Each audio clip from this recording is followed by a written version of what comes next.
அழகான நல்ல பிரார்த்தனை. நமக்கு என்ன வேணும், அதுவும் நம்ம ஸ்டூடெண்டா மாணவனா படிக்கிற பருவத்தில் இருக்கிறோம், வளர்ற பருவத்தில் இருக்கிறோம்.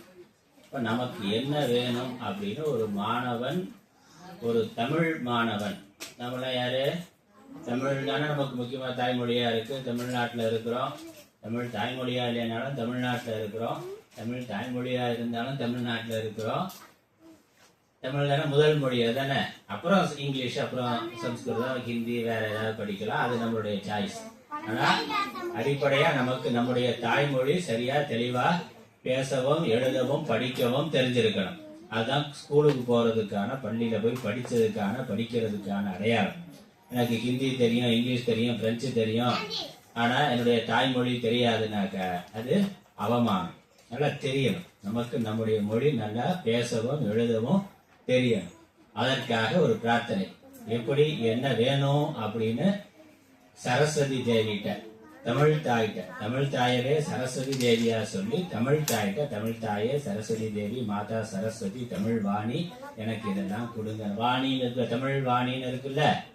தமிழ்னா தமிழ் தாய் சொல்றோம்ல, தமிழ் தாய் வாழ்த்துறா ஸ்கூல்ல சொல்லி தராங்கல்ல. அப்ப தமிழ் ஒரு தேவத்தை, தமிழ் மொழிங்கிறது ஒரு கடவுள், மொழிங்கிறது ஒரு கடவுள். அப்புறம் மொழிங்கிறதுல, மொழி படிக்கிறதுனால கேட்கறதுனால நமக்கு என்ன வருது, அறிவு வருது இல்ல.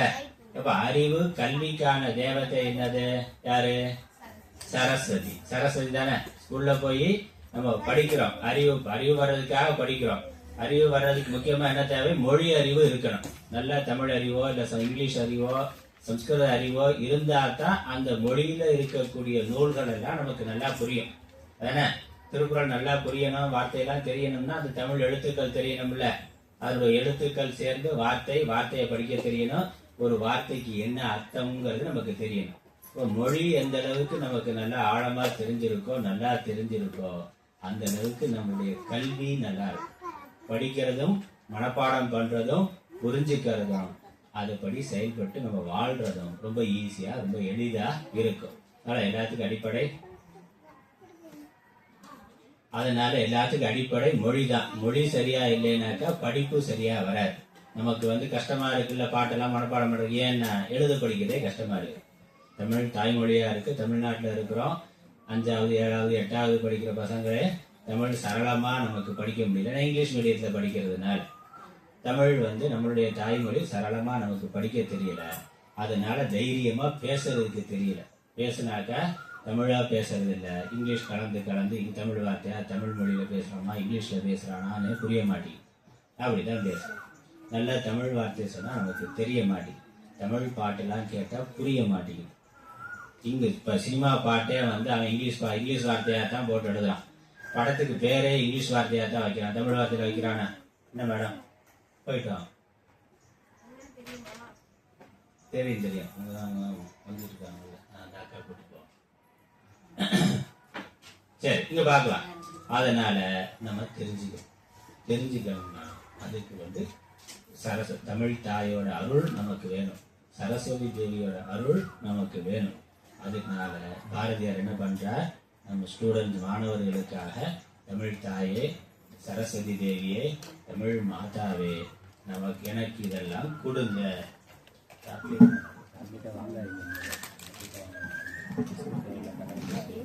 குறுக்கோ அந்த மாதிரி வாங்கலாம். ஏன்னா சாக்லேட்டு ஒன்றும் நல்லதில்லை தொடர்ந்து கொடுக்கறது. அப்புறம் அங்கே சாக்லேட் கவரை போட்டு போயிடாங்க. ஏற்கனவே வாங்கினது நிறைய இருக்கு. அதனால பிரார்த்தனை அழகான பிரார்த்தனை. நமக்கு என்ன வேணும் படிக்கலாம். நான் ஒரு வார்த்தைக்கு அர்த்தம் சொல்றேன், கேட்டுக்கலாம். தெளிவுறவே பார்க்கலாம். தெளிவுறவே அறிந்திடுதல். நம்ம படிக்கிறது தெளிவா நமக்கு இருக்கணும். படிச்சிருக்கிறோம்னா தெளிவா இருக்கிறதுனா என்னது, சந்தேகம் இல்லாம நல்லா புரிஞ்சிருக்கிறது. கேட்டாக்க திருக்குறள் சொல்லி திருக்குறளுக்கு அர்த்தம் சொல்ல தெரிஞ்சாதான் நம்ம தெளிவா புரிஞ்சுக்கிறோம்னு அர்த்தம். சொல்றாங்க திருக்குறள் சொன்னாக்கா அதுக்கு என்ன திருக்குறள், அகர முதல எழுத்தெல்லாம் ஆதி பகவன் முதற்றே உலகு, என்ன பொருள் அப்படின்னு கேட்டா சொல்லணும்ல. அப்ப நமக்கு புரிஞ்சிருந்தா தானே சொல்ல முடியும், புரியல என்ன சொல்ல முடியுமா? அதனால முதல் பிரார்த்தனை என்னது, நான் என்ன படிக்கிறேனோ அதை புரிஞ்சு படிக்கணும். புரிஞ்சுக்கணும். நல்லா குருட்டாம்போக்குல படிக்கிறது, குருட்டு மனப்பாடம் பண்றது அப்படிங்கிறது இருக்கக்கூடாது. மனப்பாடமும் பண்ணணும், அதே சமயம் அதனுடைய அர்த்தம் என்னன்னு புரிஞ்சுக்கணும். ஒவ்வொரு வார்த்தைக்கும் பொருள் என்னன்னு நமக்கு தெரிஞ்சு புரிஞ்சுக்கிட்டோம்னாக்கா உண்மையிலேயே நமக்கு அது எழுதுறது ஈஸியானது. பரீட்சையில் எழுதுற பொழுது அது ரொம்ப எளிதா நமக்கு இருக்கும். அர்த்தம் புரியாமல வார்த்தையா கொடுத்து மனப்பாடம் பண்ணியிருந்தோம்னா ஒரு வார்த்தை மறந்து போச்சுன்னா அப்புறம் அடுத்து இருக்கிறதெல்லாம் மறந்து போயிடும். ஆனா கருத்து புரிஞ்சிருந்த அந்த வார்த்தை இல்லைனாலும் நமக்கு புரிஞ்ச கருத்தை வைத்துக் கொண்டு வேற வார்த்தையை போட்டு நம்ம எழுத முடியும். அதெல்லாம் படிக்கிற பொழுது எப்பொழுதுமே அர்த்தம் புரிஞ்சு படிக்கணும். அர்த்தம் புரிஞ்சா நம்ம மனசுல ஞாபகம் வச்சுக்கிறது ஈஸி. அப்புறம் படிக்கிறதே எதுக்கு? அறிவு வளர்றதுக்கு தானே. குருட்டு மனப்பாடம் பண்ணா அறிவு வளருமா? வெறும் மெமரி பவர் தான் இருக்கும். மெமரி பவரை வச்சிருக்கிறதுக்கு கம்ப்யூட்டரா இருந்தா போதும், மனுஷனா இருக்கணுங்கிறது இல்லை. கம்ப்யூட்டர் என்ன வச்சிருக்கு? மெமரி பவர் தானே வச்சிருக்கு. கம்ப்யூட்டர்ல ஹார்ட் டிஸ்க்ல 2 GB 1 GB மெமரியில போட்டு வச்சிருக்கான். சாஃப்ட்வேர் எல்லாம் போட்டு வச்சு அது உள்ள வச்சிருக்கு. தட்டினோட என்ன வேணுமோ அதை எடுத்து கொடுக்குது. அப்ப அதோட மெமரியில இருக்கிறத எடுத்து கொடுக்குது. அதுக்கு ஏதாவது புரியுமா? ஏதாவது புரிஞ்சிருக்க? புரியாது. இந்த வார்த்தைக்கு அர்த்தம் என்ன அப்படின்னு கேட்டா அதுக்கு ஒரு அதுவும் அது மெமரியில இருக்கிறத எடுத்து கொடுக்கும். அதாவது இப்போ ஏஐல எல்லாம் போட்டா கேள்வி கேட்கல இந்த வார்த்தைக்கு மீனிங் என்னென்ன அதுக்குள்ள எந்த டிக்ஷனரி போட்டு வச்சிருக்கானோ அந்த டிக்ஷனரியில என்ன அர்த்தம் இருக்கோ அந்த அர்த்தத்தை எடுத்து கொடுக்கும். அதுக்கு ஏதாவது யோசிச்சு ஏதாவது பண்ணுத. அப்ப அதுக்கும் நமக்கு வித்தியாசம் இருக்குல்ல. நம்ம யோசிச்சு செயல்படுறோம். அதான் மனுஷனுக்கும் விலங்குகளுக்கும் ஒரு மிஷினுக்கும் இருக்கக்கூடிய வித்தியாசம். அதான் அப்ப யோசிச்சு செயல்படணும்னா நமக்கு விஷயங்கள் புரிஞ்சிருக்கும். ஒரு எதை படிச்சாலும் அர்த்தம் தெரிஞ்சிருந்தா தான் அதை வச்சு யோசிக்க முடியும். அதனால என்ன சொல்றாரு? முதல்ல நான் என்ன படிக்கிறேனோ அதை தெளிவா புரிஞ்சுக்கணும். தெளிவு தர அறிந்திருதல். தெளிவுறவே கீழே எழுது, இந்த மேல எழுது. அந்த பாட்டு மகாகவி பாரதியார் எழுதின பாட்டு. யார் எழுதுனாங்கன்னு தெரியணும்ல. அதனால அந்த பாட்டுக்கு கீழே மகாகவி பாரதியார் அப்படின்னு எழுதிருக்கேன். நான் கீழே இடம் இல்லைங்கிறதுனால மேல எழுதியிருக்கேன். அதே மாதிரி இது ஒரு பாட்டு. அதனால நம்ம என்ன படிக்கிறோமோ புரிஞ்சு படிக்கிறதுக்கு சின்ன வயசுல இருந்தே பழகிட்டோம்னாக்கா பெரிய கிளாஸ் போற பொழுது 9th 10th 11th 12th போற பொழுது நமக்கு அது அந்த பாடம் படிக்கிறதுக்கு ஈஸியா இருக்கும். குருட்டு மனப்பாடம் பண்ணாக்கா பரீட்சையில எழுதுவோம். ஃபர்ஸ்ட் ஸ்டாண்டர்ட் முடிஞ்சு அடுத்த செகண்ட் ஸ்டாண்டர்ட் போன உடனே தேர்ட் ஸ்டாண்டர்ட் போனோம்னா ஃபர்ஸ்ட் ஸ்டாண்டர்ட் பாடம் மறந்து போயிடும். எக்ஸாம் எழுதுனாக்கா அது மறந்து போயிடும். ஏன்னா அடுத்தடுத்து மேல படிச்சுக்கிட்டே போறோமே. ஆனா விஷயம் புரிஞ்சிருந்தா ஒரு தடவை புரிஞ்சுக்கிட்டா அதுக்கப்புறம் நமக்கு மறக்காது. சைக்கிள் ஓட்டுற மாதிரி சைக்கிள் ஓட்டுறது கத்துக்கிறோம். கத்துக்கிட்டாக்கா ஒரு வாரம் சைக்கிள் எடுக்கலன்னா மறந்து போயிடுமா? மறந்து போகாது இல்ல. ஆனா திருக்குறள் படிச்சுட்டு ஒரு மாசம் படிக்காம இருந்தேனாக்கா மறந்து போயிடும். அர்த்தம் புரிஞ்சிருந்தா மறக்காது. அர்த்தம் புரியாம குருட்டு மனப்பாடம் பண்ணியிருந்தேனாக்கா அப்புறம் மறந்து போயிடும். சைக்கிள் ஓட்ட நல்லா பழகிட்டோம்னாக்க ஒரு வாரம் ஒரு மாசம் ஒரு வருஷம் சைக்கிள் ஓட்டாம இருந்தாலும் அப்புறம் எடுத்த உடனே அது வரும். ஏன்னா அது நமக்கு நல்லா பழக்கமாயிருச்சு. நம்ம மனசுல அது நல்லா பதிஞ்சிருச்சு. அது அறிவாயிருச்சு. அது எப்படிங்கிறது அந்த டெக்னிக் நமக்கு அறிவாயிருச்சு. அது மாதிரி படிக்கிற பொழுதும் நல்லா ஒவ்வொரு வார்த்தைக்கும் அர்த்தம் தெரியணும். நல்லா புரிஞ்சு அர்த்தம் தெரிஞ்சா புரியும். புரியறது என்னது? அர்த்தம் தெரிஞ்சாக்கா நமக்கு அது புரிய ஆரம்பிக்கும். நான் சொல்ற பொழுது ஒவ்வொரு வார்த்தைக்கும் அர்த்தம் சொல்றேன்ல, அதுக்குதான் சொல்றேன். அர்த்தம் வெறுமனே மனப்பாடம் பண்றது மட்டும் இல்லாம ஒவ்வொரு வார்த்தைக்கு அர்த்தம் தெரியறது, புரிஞ்சுக்கிறதுக்கு. அப்புறம் நாமளா புதுசா ஒரு பாட்டை எங்கேயாவது படிச்சோம்னாக்கா ஏற்கனவே தெளிவு அப்படின்னு நம்ம வார்த்தை கேட்டு இங்க அர்த்தம் தெரிஞ்சு வச்சிருந்தோம்னா ஓ தெளிவுன்னா அதுக்கு இந்த அர்த்தம், அறிந்திருந்தா இந்த அர்த்தம். புதுசா ஒரு பாட்டை படிக்கிற பொழுது அந்த பாட்டுக்கு நாமளே அர்த்தம் முறை இல்லைனாலும் நாமளே அர்த்தம் கண்டுபிடிச்சிக்க முடியும். அதனால படிக்கிற பொழுது எப்பொழுதுமே தெளிவுறவே அறிந்திருதல். நல்லா தெளிவா படிச்சு புரிஞ்சுக்கிறது முதல்வர். இது தமிழ் வாணிட்ட கேட்கிறார். பாரதியார் கேட்கிறார். தமிழ் வாணி அடியனேற்குனா என்னை மாதிரி மாணவர்களுக்கு, தமிழ் மாணவர்களுக்கு எனக்கு இவை அனைத்தும் இதெல்லாம் எனக்கு கொடுத்து உதவுவாயே, இதெல்லாம் எனக்கு கூடணும். இதெல்லாம் படிக்கிறத நம்ம நல்லா தெளிவா புரிஞ்சுக்கணும். அந்த புரிஞ்சு கொள்ளக்கூடிய அறிவாற்றலை எனக்கு கொடு. அதுக்கப்புறம் என்னது? தெளிவு தர மொழிந்திடுதல். மொழிந்திடுதல் என்னது? மொழிதல் அப்படின்னா என்னது? என்ன அர்த்தம்? வாசித்தல் கிடையாது, பேசுதல். மொழிதல்னா பேசுதல். வாசிக்கிறதுனா படிக்கிறது. பேசுறதுன்னு இருக்குல்ல, பேசுறதுக்கு இன்னொரு வார்த்தை மொழிந்திடுதல். மொழிதல். மொழிங்கிறதுல இருந்து வந்தது மொழிதல். பேசுதல். அப்ப நான் பேசுற போது எப்படி பேசணும்? தெளிவா பேசணும். அவங்க கேட்கிறவங்களுக்கு என்ன சொல்ல வர்றேங்கிறது சரியா புரியும். எப்ப புரியும்? நம்ம தெளிவா தெரிஞ்சு வச்சிருந்தா தானே தெளிவா சொல்ல முடியும். நமக்கே தெளிவா இல்லைன்னா அடுத்தாலும் தெளிவா சொல்ல முடியுமா? முடியாது. அப்ப தெளிவா நம்ம புரிஞ்சு கொண்டு இருந்தவங்க நம்ம சொல்ற கருத்தை அடுத்தவர்களுக்கு புரிகிற மாதிரி எளிமையா சொல்ல முடியும். அதனால தெளிவு தர மொழிந்திடுதல். நான் படிக்கிற போது தெளிவா புரிஞ்சுட்டு படிக்கணும். அதே மாதிரி நான் பேசுற பொழுது அடுத்தவர்களுக்கு புரிகிற மாதிரி தெளிவா பேசணும். என்ன சொல்றனோ பரீட்சை எழுதுற பொழுதே என்ன எழுதியிருக்கானே தெரியாம இருக்கக்கூடாது. படிச்ச உடனே இதுதான் அப்படின்னு புரிஞ்சுக்கிற மாதிரி எழுத்தும் அழகா இருக்கணும், கருத்தும் தெளிவா இருக்கணும். அது தெளிவு தர மொழிந்திடுதல். அழகா தெளிவா பேசுறது, அறகுறையா பேசுறது இல்லை. பேசுற பொழுதே முழு வாக்கியமா பேசணும், பாதி பாதியா பேசக்கூடாது. பேசுற பொழுது முழுசா நான் சாப்பிட்டியானா நான் சாப்பிட்டுட்டேன், சாப்பிட்டியானா இதுதானே சாப்பிட்டியானா ஆடு ஆடு என்னென்ன சாப்பிட்டியானா அப்படின்னு அவ்வளோதானே. அது மாதிரி சாப்பிட்டியாடானே அப்படின்னாக்கா ஆட்டுக்கு நமக்கு என்ன வித்தியாசம்? அது அதே மாதிரி நம்மளும் சொன்ன முழுசா ஆமா சாப்பிட்டுட்டேன் தெளிவா முழு வாக்கியமா சொல்லும். அதுக்கப்புறம் சிந்திப்பா இருக்கே. அப்புறம் நம்ம ஏதாவது எழுதுறோம் பேசுறோம்னா அதை கேட்பவர்களுக்கு அவங்களுக்கு புரியும்ல, இதான் என்ன சொல்ல வர்றா அப்படின்னு சொல்லி கேட்டு புரிஞ்சு அவங்க யோசிப்பாங்க. சிந்தித்தன்னா என்னது? யோசிக்கிறது. நான் சொல்றது உங்களுக்கு புரியுது, புரிஞ்ச உடனே நீங்க அதை பத்தி யோசிக்கிறீங்கல்ல, அந்த யோசிக்கிறது யாரு யோசிக்கிறாங்களோ அவங்களுக்கு அவங்களுக்கு யோசிக்கிற கூட அதோட அர்த்தம் புரியும். அர்த்தம் புரிஞ்சா என்ன இருக்கும்? மனசுல ஒரு சந்தோஷமா இருக்கும். மனசுல இப்ப ஒரு விஷயம் நமக்கு புரிஞ்சு கொண்டோன்னா ஒண்ணு தெரிஞ்சுக்கிட்டோன்னா ஒரு சந்தோஷமா இருக்குல்ல. இது என்னன்னு கேட்டா எனக்கு தெரியாதுன்னு சொல்றப்ப என்ன சொல்றோம்? வைக்கப்படுறோம். சரி தெரியாம இருக்கிறோமே, தெரியாதுன்னு சொல்றோமே. டீச்சர் கேள்வி கேட்டா தெரியாதுன்னா எப்படி இருக்கும்? தெரியாதுன்னே சொல்ல மாட்டான், தலையை நிமிந்தே பார்க்க மாட்டான். ஏன்னா நிமிந்து பார்த்தா சொல்லுடான்னு கேட்டுருவாங்கன்னு. அப்ப தெரியாதுன்னாக்க அது நமக்கு ஒரு அவமானமா வெக்கமா இருக்கு. அதே இது தெளிவா தெரிஞ்சிருந்தா அதை எடுத்து சொன்னோம்னாக்கா அது கேட்கிறவங்களுக்கு நல்லா புரிஞ்சாக்கா அவங்களுக்கு மனசுல சந்தோஷமா இருக்கும். அதனால சிந்திப்பார்க்கே கழிவளர உள்ளத்தில் ஆனந்த கனவு பல காட்டல். நம்ம சொன்னதை பேசுறத எழுதுறத கேட்டு புரிஞ்சுக்கிட்டாங்கனாக்கா அவங்களுடைய மனசுல அது தெளிவா ஒரு சந்தோஷமா இருக்கும். நாம எப்படி ஒரு விஷயத்த புரிஞ்சுக்கிட்டோம்னா சந்தோஷமா இருக்கும், அதே மாதிரி நாம சொல்ற ஒரு விஷயத்த தம்பி தங்கச்சிக்கு பாடம் சொல்லி தரோம். அவங்க அதை புரிஞ்சுக்கிட்டாக்க அவங்க புரிஞ்சுக்கிட்டாங்கிறது பார்த்தோம் நமக்கு சந்தோஷமா இருக்கு. அவனுக்கு புரிஞ்சுக்கிட்டோன்னா எனக்கு தெரியும் அப்படின்னு சந்தோஷமா சொல்றான்ல. இது தெரியுமா அப்படின்னா தெரியும் சந்தோஷமா சொல்றான். அப்ப அது சந்தோஷம். நம்ம சொன்னதை அவங்க புரிஞ்சுக்கிட்டோன்னா அவங்களுக்கு ஒரு சந்தோஷம் வரும். அதே மாதிரி டீச்சர் சொல்றது அம்மா அப்பா சொல்றது நமக்கு புரிஞ்சாக்கா புதுசா ஒரு விஷயத்த கத்துக்கொண்டோன்னா நமக்கு அது சந்தோஷமா இருக்கு. சைக்கிள் ஓட்ட தெரியுமாண்ணா எப்படி இருக்கு? அப்படி சொல்லு, எனக்கு தெரியும் சாமிஜி. அப்படி அப்ப தெரியும் சொல்ற சந்தோஷமா இருக்குல்ல. தெரியலனாக்கா மணி பார்க்க தெரியுமா வாட்ச்ல? தெரியும் சந்தோஷமா தெரியும்னு சொல்றான். தெரியல 3:45. இப்ப திரும்பி பார்த்து சொல்லு. இப்ப 3:45 இருக்கு. ரெண்டா பார்த்து சொல்லு. எத்தனை மணி இருக்கு சொல்லு? 7:50.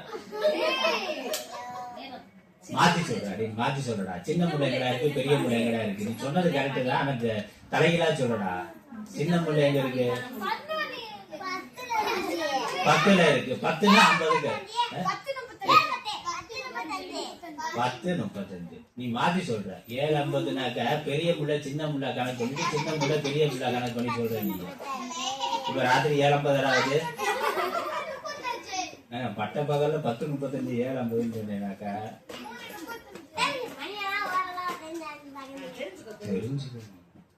நீ சொன்னது கரெக்டு தான். ஆனா சின்ன முள்ளு பெரிய முள்ள மட்டும் மாத்திட்டாங்க. பெரிய முள்ளு 7ல இருந்தா பெரிய முள்ளு நிமிஷம், சின்ன முள்ளு தானே மணி. கரெக்டா? புரியுதா? சின்ன முள்ளு தானே மணி. அப்போ 10. சின்ன முள்ளு 10 கிட்ட இருக்கு 10. பெரிய முள்ளு 7ல இருக்குன்னா பெரிய முள்ளு நிமிஷ கணக்கு. 7:5 35, 10 35. நீ அதை மாத்தி சின்ன முள்ள பெரிய முள்ள ஆகிட்ட. தப்பு இல்ல, பரவாயில்ல. அப்ப என்னது?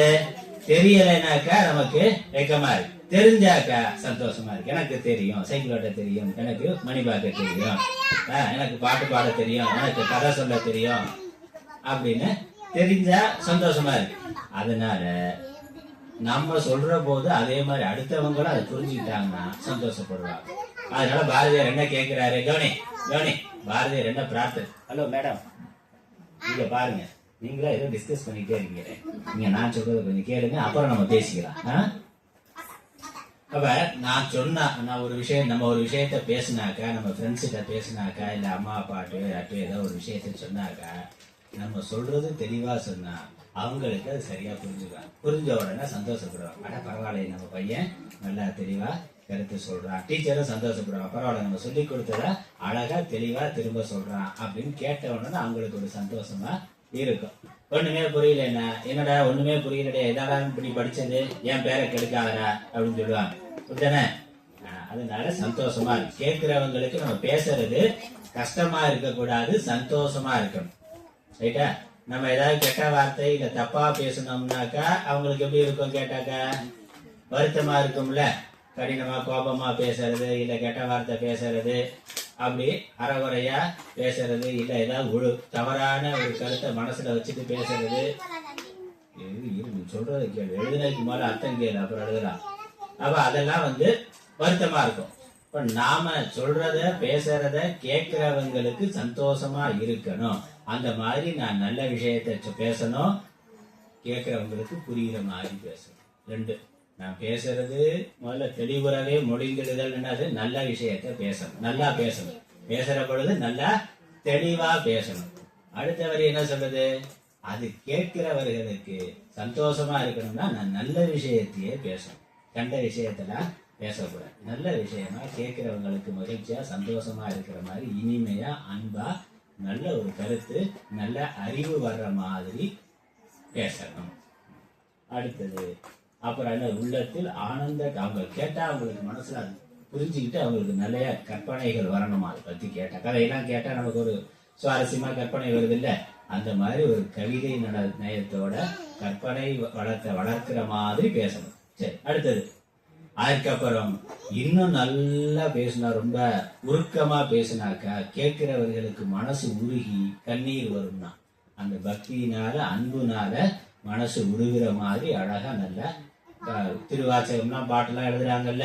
அப்ப பக்தி பாட்டை கேட்கிற பொழுது, பக்தி பாடல்கள்லாம் கேட்கிற பொழுது நமக்கு எப்படி இருக்கு?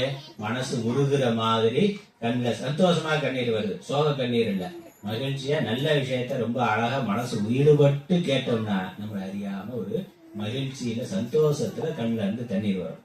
ரொம்ப சோகமா என்ன, அந்த பென்சில் வச்சிருக்காங்கல்ல, பென்சில் அப்புறம் எடுத்துக்கலாம், விடுதலை எல்லாம் இருக்கட்டும், நான் சொல்ற கேளுங்க, அதான் இங்கதான் இருக்கு, நான் கொடுங்க.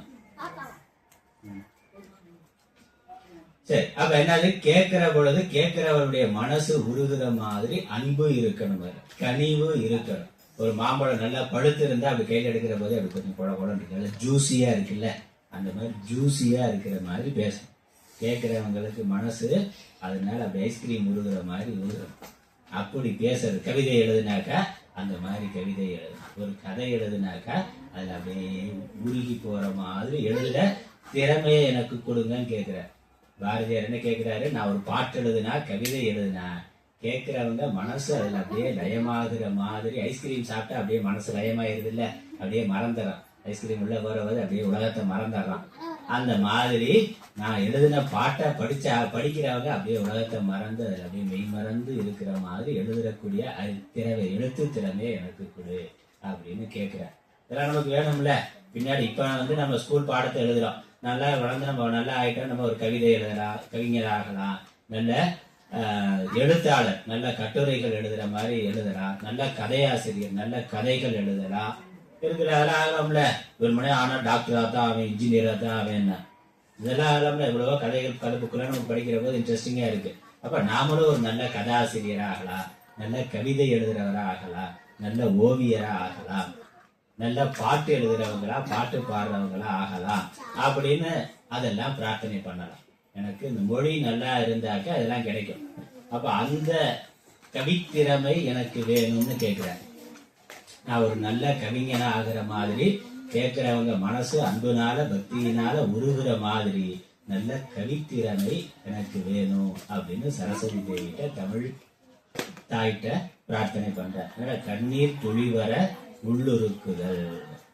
திருவாச்சகம்லாம் படிச்சாக்கா கேட்டாக்கா, நேற்று ஒரு சின்னமனூர் போயிருந்தேன். அங்க ஒரு திருவாச்சக நிகழ்ச்சி, நால்வர் விழான்னு திருவாச்சகத்தை பத்தி ஒரு சின்னமனூர்ல ஒரு மண்டபத்துல திருவாச்சகத்தை பத்தி ஒரு பேசினார். திருவண்ணாமலையில இருந்து ஒரு சிவன் அடியார் வந்திருந்தார். அழகா திருவாச்சகத்தை பத்தி 2 மணி நேரம் பேசினார். திருவாச்சகத்துல என்ன இருக்கு ரொம்ப அழகா கேட்கிறவங்க எல்லாம் உட்காந்து 200 பேர் உட்காந்து கேட்கிறவங்க அப்படியே அந்த கேட்டா அப்படியே கண்ணீர் வடிக்கிற அளவுக்கு அவ்வளவு அழகா பேசினார்.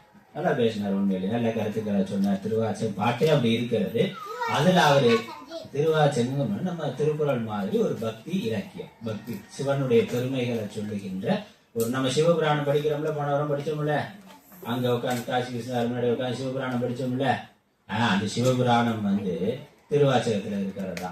மாணிக்க வாச்சகர் அப்படின்னு ஒரு சிவனடியார் சிவபக்தர் எழுதுனது திருவாச்சகம். தமிழ் நூல்ல, தமிழ் இலக்கியங்கள்ல, பக்தி இலக்கியங்கள்ல மிகச் சிறப்பா இருக்கிறது. அது அப்படியே கேட்டாலே படிச்சாலே மனசு உருகும், கண்ணுல நம்ம அறியாம தண்ணீர் வரும். பாட்டே அப்படி இருக்கு. அதற்கு அவர் கொடுத்த விளக்கம் பார்த்தா எல்லாரும் அழுகிற அளவுக்கு நல்லா ரொம்ப அழகா பேசினார். அப்ப அந்த மாதிரி பேசுறதோ அல்லது எழுதுறதோ, பாட்டு எழுதுற திறமையோ, எனக்கு அந்த அறிவாற்றலை, அந்த கவித்திறமையை எனக்கு கொடு அப்படின்னு பாரதியார் யார்கிட்ட கேட்கிறாரு? தமிழ் தாயிட்ட சரஸ்வதி தேவிட்ட கேட்கிறார். தமிழ் வாணிட்ட கேட்கிறார். நமக்கு அதெல்லாம் வேணுமா வேண்டாமா? படிக்கிற பொழுது தெளிவா புரிஞ்சுக்கணும், பேசுற பொழுது தெளிவா பேசணும், நம்ம பேசுறத கேட்டு மத்தவங்க சந்தோஷப்படணுமா அழுகணுமா?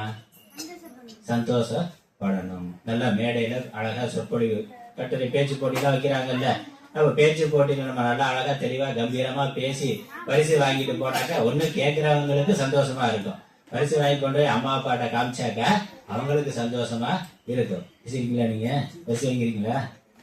Very good. டீச்சருக்கு சொல்லி கொடுத்த ஆசிரியருக்கும்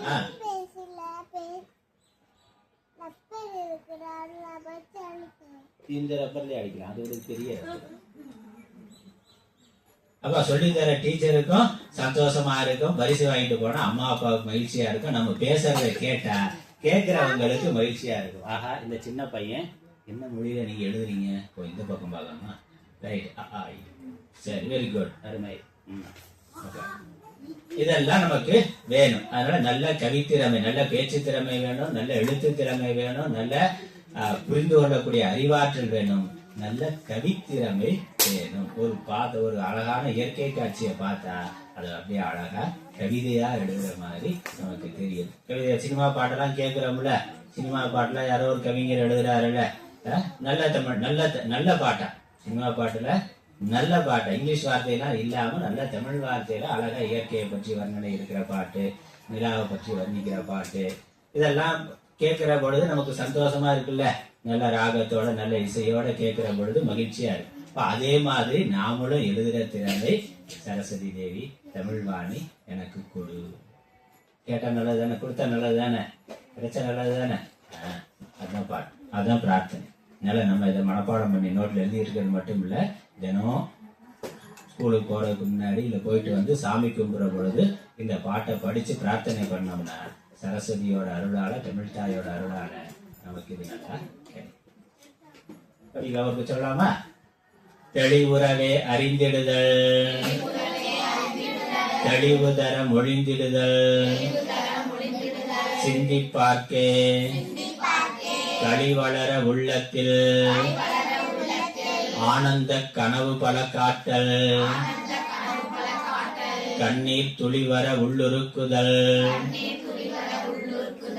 இங்கு இவையெல்லாம் நீ அருளும் தொழில்கள் அன்றோ. இதெல்லாம் கொடுக்கறது உனக்கு வேலை அப்படின்னு சொல்ற. ஏன்னா அவங்க அதுக்குதான் சரஸ்வதி, அதுக்குதான் கடவுளா இருக்கார். அப்ப இதெல்லாம் கேட்கறது பக்தர்களுக்கு, கேட்பவர்களுக்கு இதெல்லாம் கொடுக்கறது உனக்கு கடமை. அதனால நீ எனக்கு கொடுனா. ஒளி வளரும் தமிழ்வாணி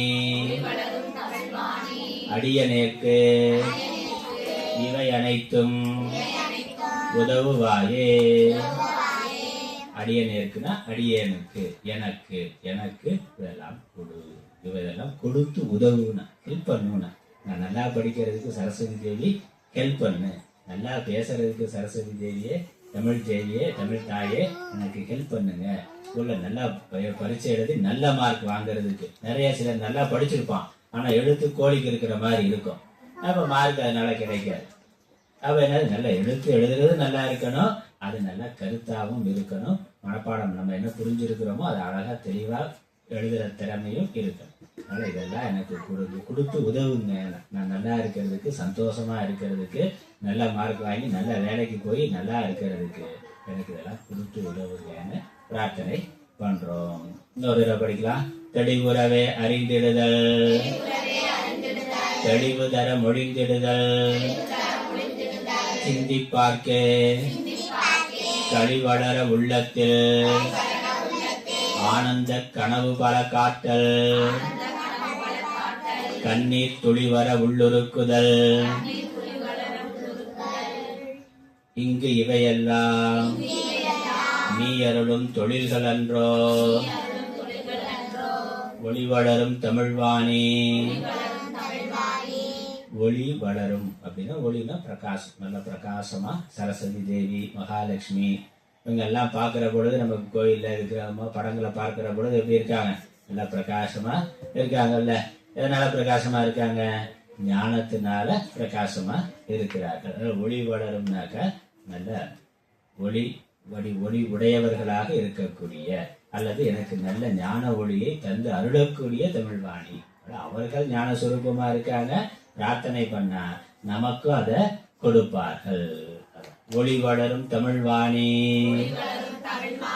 அடியனேற்கு இவை அனைத்தும் உதவுவாயே.